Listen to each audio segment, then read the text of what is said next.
What's up, y'all?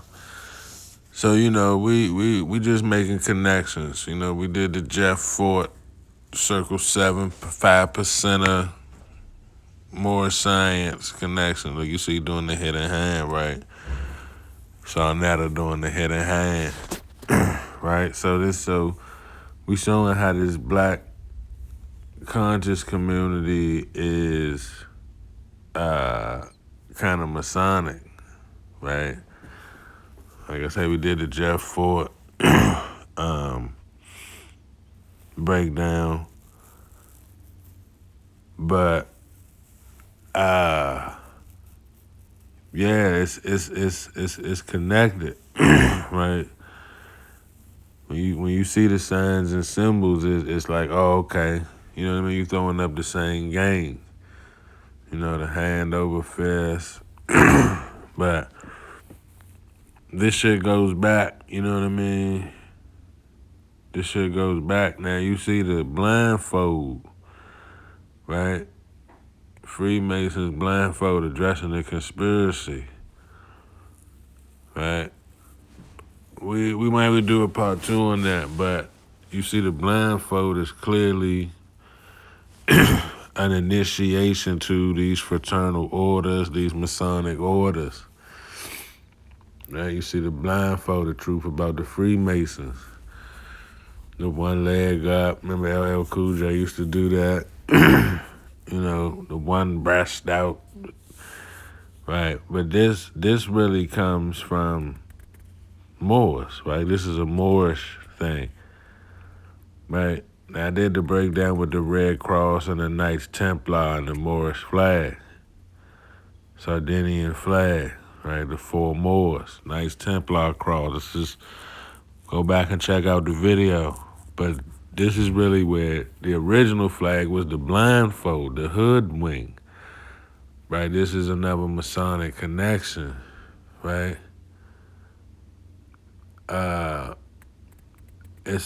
And was changed to white headbands or bandages and lost the earring and made facing the other direction for whatever reason. Right, for example, the flag in Italy used a blindfolded Moor's head. Now, this was a royal picture. You see the red and white cross. You see the red cross, you know what I mean? Red cross. This is Moorish, right? You see the motherfucker with the headband up top. Look at the top, he got the headband on.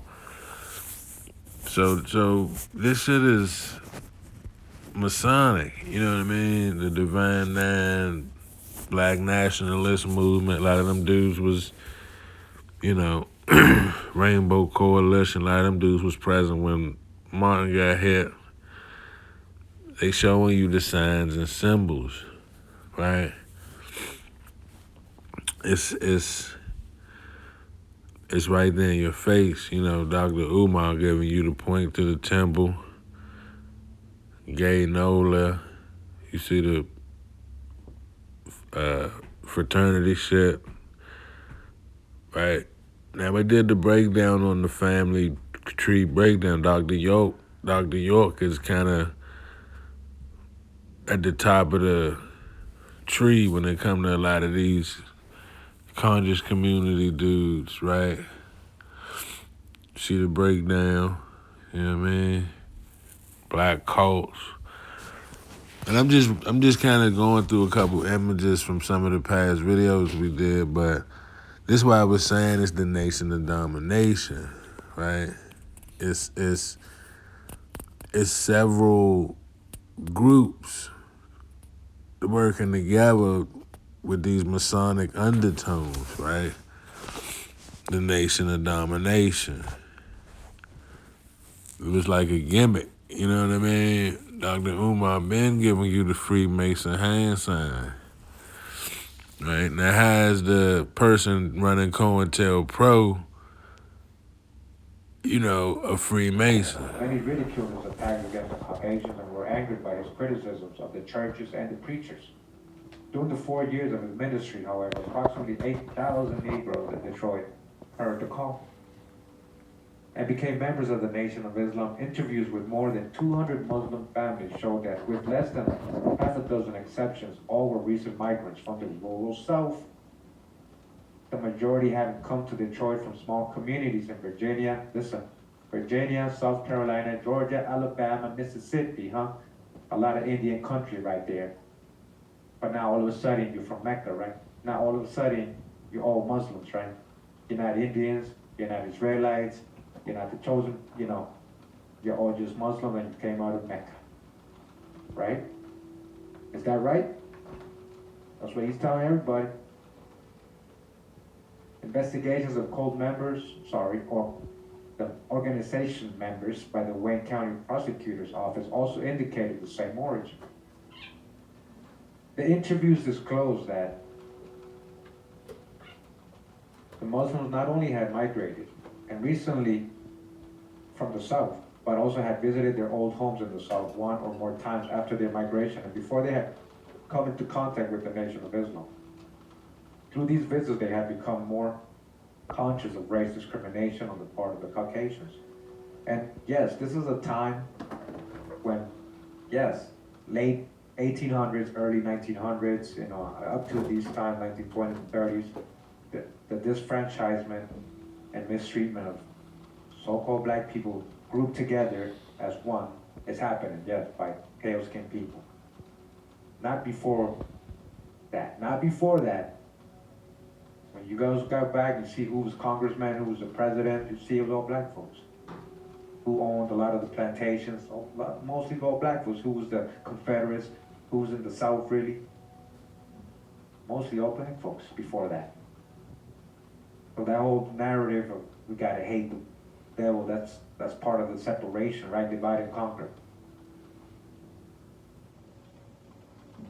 Yes, though people were treating people bad though in these times.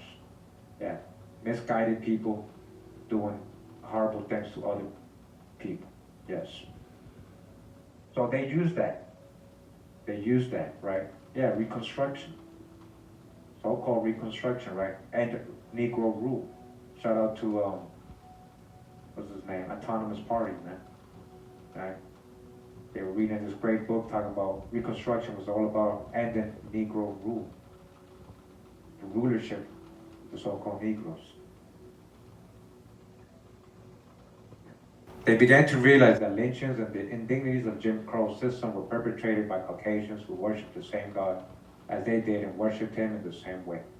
In many of its parts, the secret ritual of the organization reflects the aroused feelings with which these Negroes returned from their visits to the South. Me and my people who have been lost from home for 379 years have tried this so-called mystery God for bread, clothing, and a home. And we received nothing but hard times, hunger, naked and out of doors.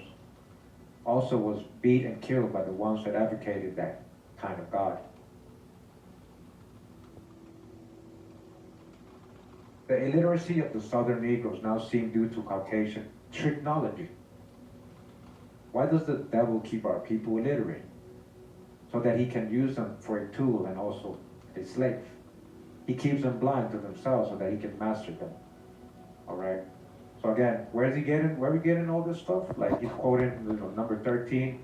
Yes, you guys can see, I forgot I was supposed to be quoting, showing you the sources. So he got that from Far's book, Secret Rituals.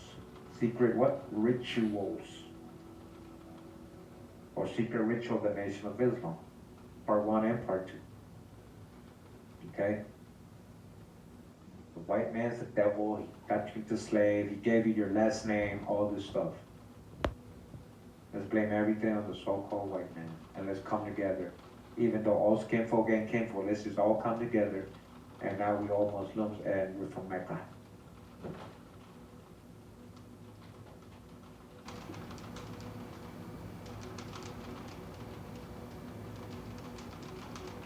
He keeps them blind to themselves so that he can master them.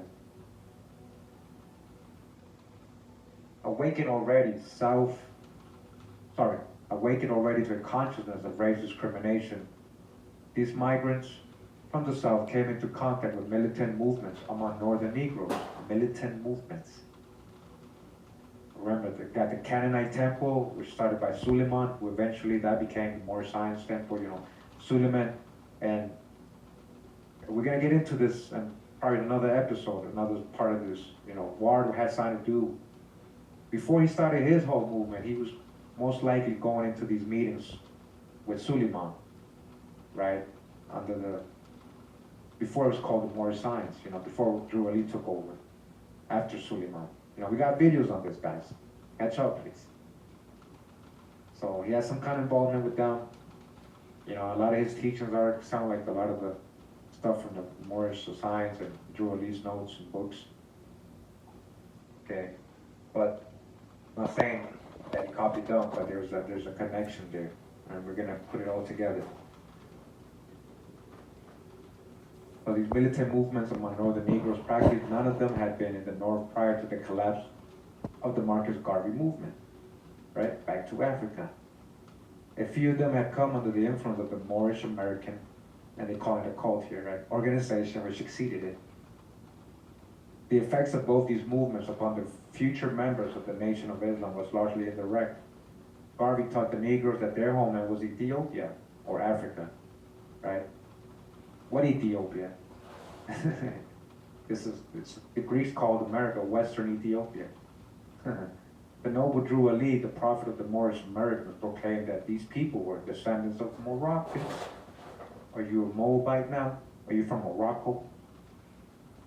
The newer migrants entered a social milieu in which the atmosphere was filled with questions about the origin of their people. Long before the new prophet appeared among them, they were wondering who they were and whence they had come. The funny thing is that grandma had already told them they knew where they were from. Because we're talking about your grandparents right now, right? So you're saying all these people were lost? They didn't know who they were?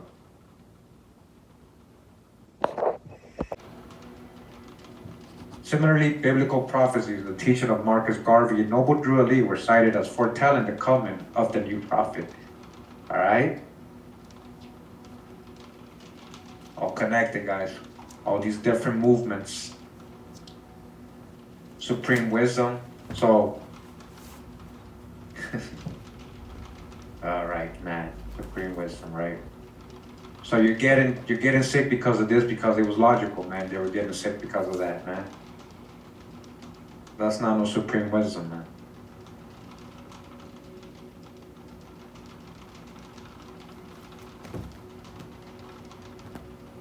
As additional proofs of his message, the prophet referred his followers to the writings of Judge Rutherford. Listen to this, okay? I bet you a lot of you don't know this, Super Mike. That whole book, I told you, that book he was reading, the Bible of Islamism, is literally he was reading the book Deliverance of the Jehovah's Witness. We're going to get into that. All right, we're going to get into that. So again, as additional proofs of his message, the prophet referred his followers to the writings of Judge Rutherford of the Jehovah's Witnesses, to a miscellaneous collection of books on Freemasonry, and its symbolism, right? That's your supreme knowledge right there. And to some well-known works such as the Breasted Conquest of Civilization and Hendrik van Loon's Story of Mankind. Because many of these people were illiterate, it became necessary to organize classes in English so that they might be able to read the proofs about themselves. From Jehovah's Witness, huh? They were also instructed to purchase radios in order that they might listen to the addresses of Judge Rutherford, Frank Norris, and the Baptist fundamentalist, and others. The prophet explained to the people that the recommended books and addresses were symbolic and could be understood only through the interpretation which he himself would give at the temple services. Interpretation that he would give. The Quran itself was soon introduced as the most authoritative of all texts for the study of the new faith. So you see, he brought that out a little later. The Prophet, however, used only the Arabic text which he translated and explained to the believers. So he picked and chose from the Quran, not all of it.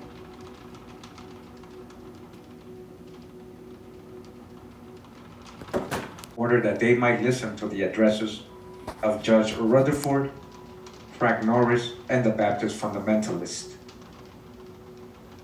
and others.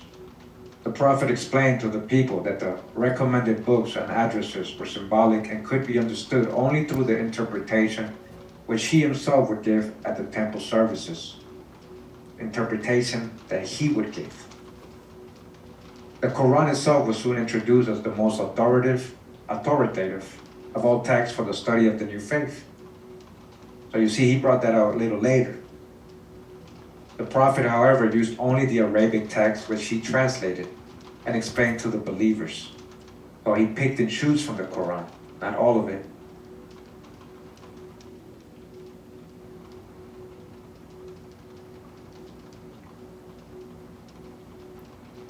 And he explained it and explained to the believers. Here too, they were completely dependent upon his interpretation. Completely dependent upon his interpretation. To give more systematic character to his teachings, the Prophet himself prepared certain texts which served as authoritative manuals of the religion and were memorized verbatim by all who became members of the Nation of Islam. Just like Thomas Drew had people memorize a certain part of his, 100 questions, like he had people memorize it, Dogma, indoctrination, like dogma, like here, memorize this. The Prophet's teachings was in substance as follows. The black men in North America are not Negroes, but members of the lost tribe of Shabazz. Is that what you guys are? Is that literally what you guys are? Exactly, Jeter. The Quran has not about separating people by race, but by religious virtues, like what they knew about the religion. If they practiced it, they knew. That's what they measured people on, not by their skin color. That stuff these people added. There's a whole reason to have you guys, even though it was happening, those people were doing atrocities at this time, taking over Negro rule. You were the rulers, guys. You were the rulers. They were taking over your farms, disfranchising you, changing your whole history, reclassifying you, calling you something, calling you crayon colors. But not just them. Then you got these brothers, so-called brother. He's from he's from Afghanistan, like period. And a lot of you told me in my Chase Our videos, or that just the other day when I did the video of Mayweather. So who cares about the Palestinians, man? Like, they come over here and be mad racist, these Arabs, these people. Well, he's an Arab. He's from Afghanistan, guys. But he's okay, right? He's okay though, right? He gets a pass. It's music to your ears, so he gets a pass. Again, he says you're from the lost tribe of Shabazz. Is that where you guys are from? Or are you from the lost tribe of the Waccamaw, the Catawba, the Choctaw, the Chickasaw, the Highland clans, the McCalls, the McDonalds? Which one are you from, guys? stolen by traders from the holy city of Mecca 379 years ago? Is that where you were taken? That doesn't even go with the false narratives of the West African slave trade. So now he was saying, no, no, no, they didn't steal you from West Africa, they stole you from Mecca. 379 years ago, to be exact. So already, I mean, if this ain't, you want to still, okay, he was so wise. Yeah, he knew, he was definitely wise. He knew what he was doing. He definitely knew what he was doing.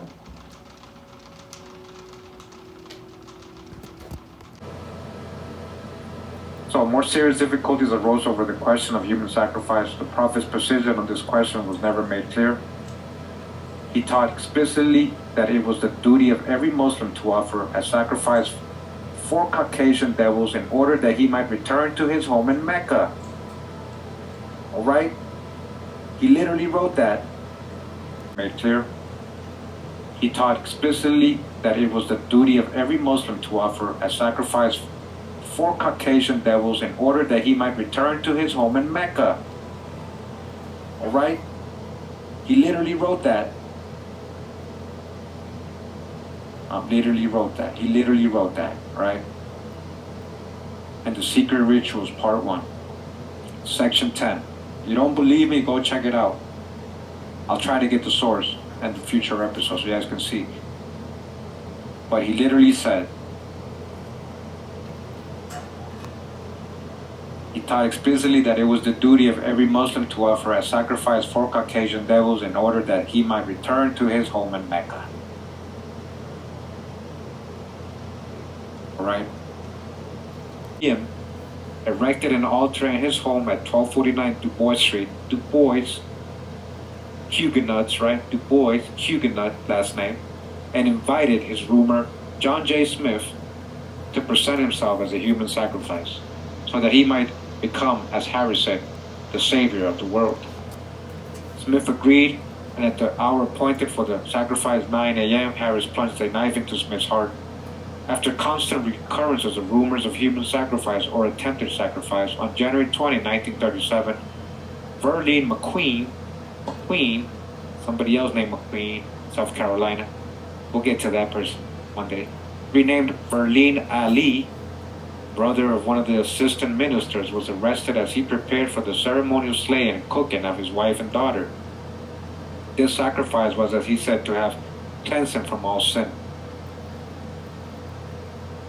These cases of human sacrifice have directed to the organization much attention from the police department, so that the organization has been forced to pursue many of its activities in secret. The question of sacrifice has led also to serious internal clashes. Rebels against the will of Allah, as they are called, have left the temple and organized another temple of Islam, designed to remain within the framework of the organization but to avoid human sacrifice. The necessity of which is an expiation of sin forms one of the... Ty Bay. Hey, what's happening with you? What's up, Ty? How are you? I'm well. Yeah. So I was wondering, what do you think about Noble Drew Ali? I know you do quite a bit of studying with a lot of your documentaries. Yeah. So I was just wondering, like, how do you feel about quote unquote black people, or how you put it, FBA claiming their actual nationality? Yeah. I think the nationality they're trying to say are part of the Moroccan Empire. And we're not Moroccan Empire. And over there in Morocco, they don't recognize us as their citizens. And the Moroccan Empire ain't even popping no more like that. So we got to be very real and practical.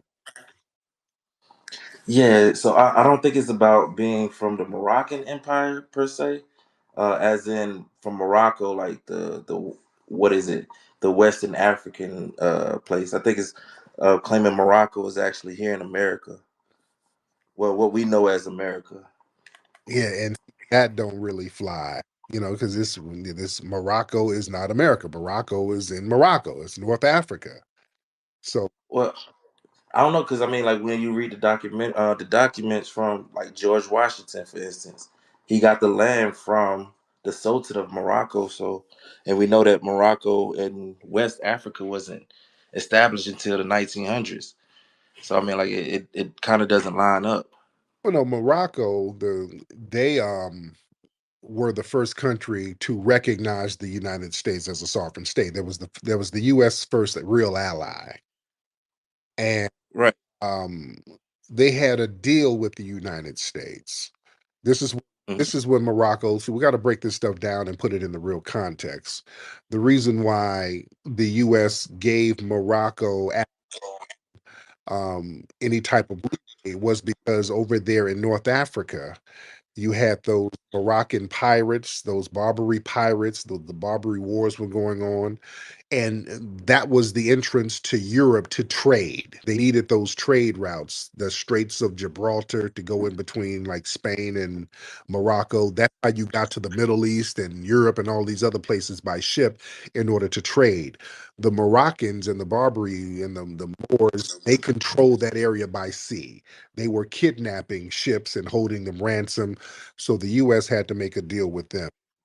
And part of the deal was that the Moroccans would let the US and their slave ships unhinged. They wouldn't mess with the slave ships. See, that's what I don't like about that whole deal. The Moroccans were kind of working with the US with the slave trade thing. That's why there were some people over here who got caught up in part of the deal. If they understood that they were from the Moroccan Empire, they would be let go. There was a guy in a book called A Prince Among Slaves. He was captured from the Moroccan Empire, brought over here and sold into slavery in Louisiana. A white guy recognized him who knew his family in Africa. They petitioned and got him his freedom. It took him a while to get freedom because he wanted to get his kids free too. So it was a lot of little stuff like that going on. But the only reason the US would even rock with Morocco like that was because Morocco and the Moroccan Empire had those trade routes locked up. Now that they don't really have those trade routes locked up, those little deals don't mean nothing no more. They don't give a damn about nobody being a part of the Moroccan Empire, and that's just um, it's just plebiscite babbling at this point because there's no power behind it. Because you got a lot of these dudes rocking these fezzes talking about they're sovereign, but their ass is sitting up in jail talking about they're sovereign. You know what I'm saying? So you got, Yeah, yeah, I understand. I think a lot of it boils down to issues with, like, say, the consular courts being disbanded by I think it was Roosevelt. But it's more to the story. I think also that we haven't really connected the pieces on, like the Treaty of Peace and Friendship, or the Treaty of Madrid. I don't know. It's just a lot of interesting stuff.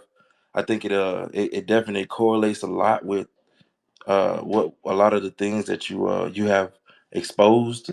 But I feel like at the same time, it's certain things about who we are, i.e., the quote unquote black nobility, like that we don't really get a chance to speak about a lot. Like, because we know that we came from quote unquote kings and queens, but like when it comes to connecting those dots, a lot of times we don't really do that. but as far as us being a part of that Moroccan Empire thing, because that's really the gist of a lot of the Moorish Science Simple stuff. And with them, it was so much janky stuff. In the 1940s, many of them were co-opted by the damn FBI. And Right. yeah, they were doing a bunch of janky shit. And they're still it's still the scam janky. We got to be very honest about that. Dots, a lot of times we don't really do that. But as far as us being a part of that Moroccan Empire thing, because that's really the gist of a lot of the Moorish Science Simple stuff. And with them, it was so much janky stuff. In the 1940s, many of them were co-opted by the damn FBI. And Right. yeah, they were doing a bunch of janky shit. And they're still it's still the scam janky. We got to be very honest about that. So yeah, I don't co-sign none of that at all. But thank you so much, brother. I appreciate you. It's somebody, you know what? Somebody had a post on TikTok and they said something very interesting.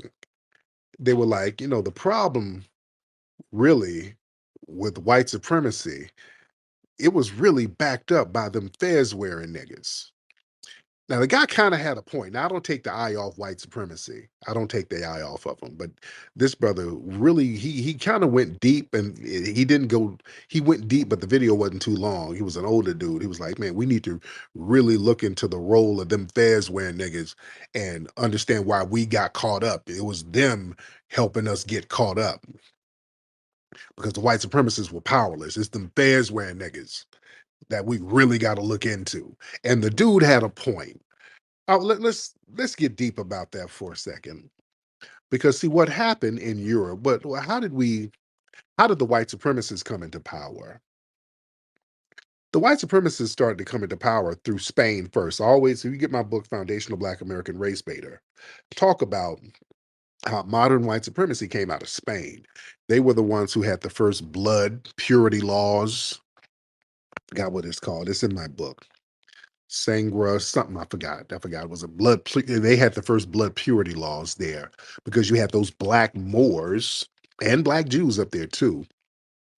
When they had the Reconquista, the name of the game was getting them black Moors out of there and whitening up the country again, because they realized that the black Moors and the black Jews, particularly the black Moors, were blackening up Spain. That's why Spanish people look the way they look. Spanish people used to look like Northern Europeans. They used to be blonde hair, blue eyed. And when the Moors occupied Spain 700 years, that changed the phenotype of Spain and Italy too, by the way, Southern Europe. But yeah, they turned the Spanish into basically a fixed mulatto race. And with the Reconquista, they were trying to whiten back up. So they were pushing the Moors out, and they were exploiting their weaknesses. Their weaknesses were that they were splintered. You had different Moorish kingdoms throughout Al-Andalus, which was Spain. The Moorish name of Spain was Al-Andalus. So you had different fragmented kingdoms. So you had a bunch of dudes wanted to be bosses. Everybody wanted to be a king. So they were the Christian white supremacists were consolidating their power, wiping all of those little kingdoms out one by one. And the last stronghold was Isabella and Ferdinand, and they were cousins, but they had separate kingdoms. They consolidated their kingdom to get the last Moorish stronghold out. That was Boabdil in Granada. And once they got him out, it was a wrap. They started pushing those Moors into Africa, and they pushed them back down into Africa. So they'd been Islamized. They'd not been in Africa for centuries. So now they don't have any camaraderie with the Africans. They don't have any camaraderie with the other black people there. So they turned on the people in Africa. This is what John Henry Clark broke down to us. So those Islamized, Arabized black Moors went into Africa running roughshod. So they started to assist the white supremacists with getting people hemmed up, and we got to be very real. They were very instrumental in that. They were giving them a lot of information. Once they got defeated out of Spain, they were giving these white supremacists the maps. That's how Columbus got the maps over here. They got them from Moors. When they went and raided Granada and took over, remember, when you conquer a kingdom, you take all the wealth with you. That's why they had the money and the ships and the maps to get over here. They got all that from the Moors. And then and when you're defeated in war, yeah, I guess you got to go along to get along. Yeah, because the Moors did get defeated, because the Moors was out there chasing all of that Hispanic cooch. That was one thing that weakened them. They chasing after them damn Spanish women and got them hemmed up, and niggas to this day still get hemmed up chasing after that Spanish woman cooch. So they would get these Moors and convert them to Christianity and get a lot of the knowledge from the Moors to use to strengthen white supremacy. But what they would do, they would create little secret societies like these Masonic organizations. They would put a lot of this Moorish knowledge that they got from Moors into these secret societies, these Masonic groups. That's why when you look at these Masonic organizations, these white dudes who are Masons, they have on fezzes. You understand what I'm saying? There's a reason why they be wearing them damn fezzes. Those Shriners be rocking them damn fezzes. So yeah, Google. the father of pure Masonic thought. I want y'all to Google that name. It's Suleiman. It's a black dude. He was the one teaching. He was a Moor who was teaching these Europeans what Masonic ideology is supposed to be. They were getting a lot of this game from Moors. But Google that term, the father of pure Masonic thought. It was a black dude in, I want to say the 1700s. He was very popular. I want to say he was in Germany.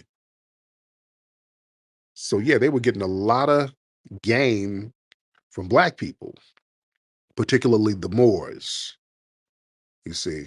And when they came over here, it was the Moroccan Empire. Like I told the gentleman on the phone, they were the ones who formally recognized the US as a sovereign nation and they became an ally.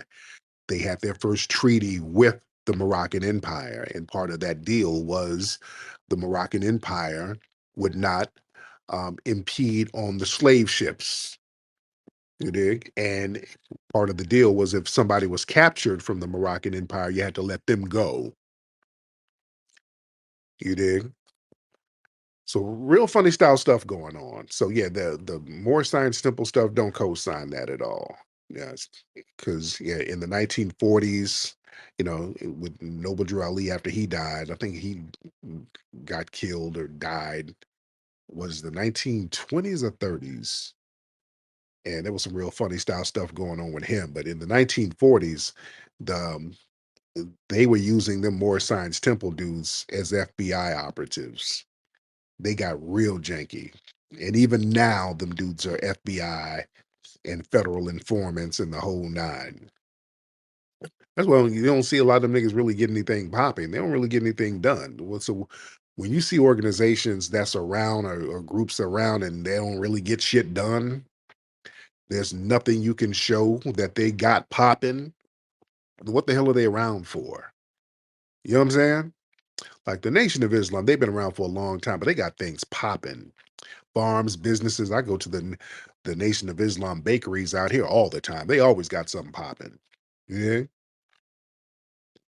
Some of the Hebrew Israelite brothers, they got things popping. I give them credit. Well, some of them, some of those, because there's different factions of the Hebrew Israelites. Some of them got some stuff going on, even though some of the ideologies I may or may not agree with.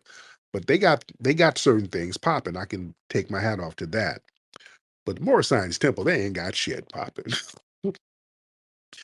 They ain't got a goddamn thing popping. Let's keep it a buck. But a bunch of janky ass ops. You understand? Scamming, janky op niggas.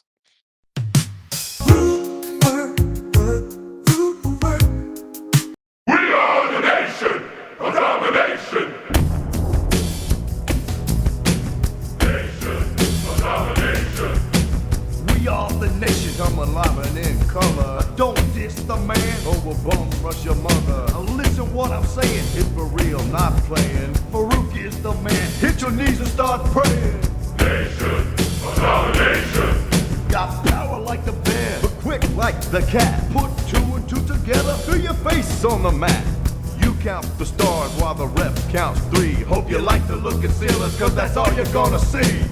We are the nation of domination. He's harder than a rock and he can't be stopped. You suckers step to the side unless you wanna get dropped. The boys from the hood are on the MIC. Spitting out the rhymes is JC Ice and Wolfie D. Clarence Mason is the boss, crossing T's and dotting I's. He tells the truth, the whole truth, and never tells a lie. Nation of domination. Nation of domination.